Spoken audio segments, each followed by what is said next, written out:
seem like the type to love 'em, leave 'em, and disappear right after the song. Assalamualaikum warahmatullahi wabarakatuh. Perkenalkan, nama saya Laila Permatasari dengan NIM 2624074 dari Prodi Bimbingan dan Konseling akan membacakan materi pertama, yaitu konsep teori word assessment. Word assessment teori adalah penyesuaian pekerjaan yang dikembangkan oleh Ray Lewis pada tahun 1960-an yang menyatakan bahwa individu akan mencapai kepuasan pekerjaannya dan prestasi pekerjaannya yang optimal apabila terdapat kesesuaian antara ciri-ciri individu dan persekitaran kerjanya yang merangkumi tuntutan pekerjaan serta keperluan individu. Konsep utama dalam teori ini adalah penyesuaian yang berterusan antara individu dengan pekerjaannya melalui dua komponen utama. Yang pertama, kemahiran individu untuk memenuhi tuntutan pekerjaan. Yang kedua, kemampuan persekitaran pekerjaan untuk memenuhi keperluan individu. Penyesuaian ini melibatkan proses di mana individu mencari keseimbangan antara keperluan pribadi dan tuntutan pekerjaan. Keberhasilan penyesuaian ini akan dipengaruhi oleh kepuasan kerja, motivasi, dan prestasi individu dalam jangka panjang.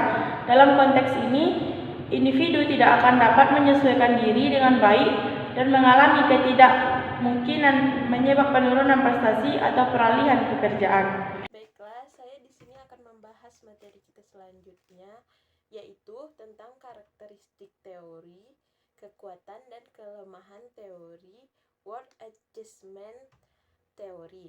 Untuk karakteristik dari teori ini, itu yang pertama ada kepuasan kerja.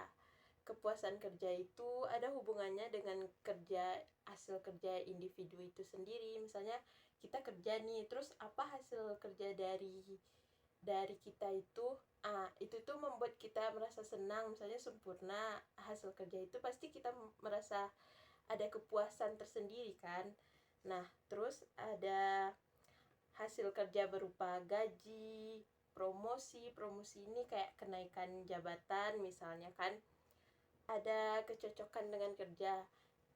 Terus yang ketiga ada hubungan individu dengan lingkungan kerja tersebut. Misalnya hubungan dengan rekan kerja kita gitu, misalnya kita kerja nih, terus bagaimana hubungan kerja kita dengan rekan kita itu kan bakal mempengaruhi penyesuaian kita terhadap tempat kerja itu. Terus bagaimana kondisi tempat kerja itu, apakah nyaman, aman. Nih, kekuatan dan kelemahan word adjustment teori ini.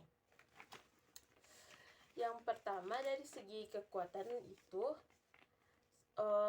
teori ini secara jelas mengemukakan langkah-langkah yang dikembangkan untuk mengembangkan variabel-variabel yang berkaitan dengan teori ini, termasuk kebutuhan, nilai-nilai, kepuasan keterampilan, dan kemampuan.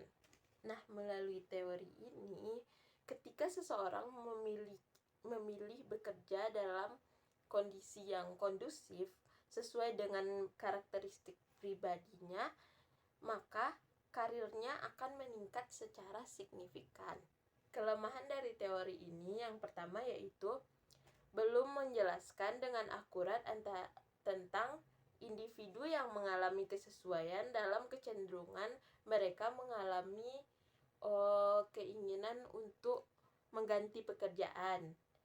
Terus yang kedua, teori ini dapat dirasakan mengabaikan faktor minat, keinginan, dan perasaan.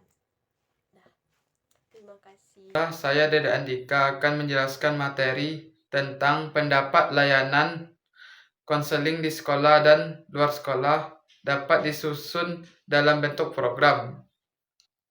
Yang pertama, program konseling di sekolah. A. Layanan orientasi, yaitu mengenalkan siswa baru terhadap lingkungan sekolah, peraturan, dan layanan yang tersedia. Yang B. Layanan informasi, yaitu memberikan informasi tentang akademik, karir, dan pengembangan diri. Yang C. layanan bimbingan kelompok, yaitu kegiatan kelompok kecil yang membahas tentang topik seperti motivasi belajar, manajemen dan keterampilan sosial. D. Program kesehatan mental, yaitu seminar tentang kesehatan mental. E. Layanan konseling karir, yaitu membantu siswa merencanakan masa depan dengan eksploitasi minat, bakat, dan peluang kerja. Kedua, program konseling di luar sekolah. A. Konseling keluarga, yaitu membantu keluarga dalam mengatasi permasalahan yang dapat mempengaruhi perkembangan anak. B. Program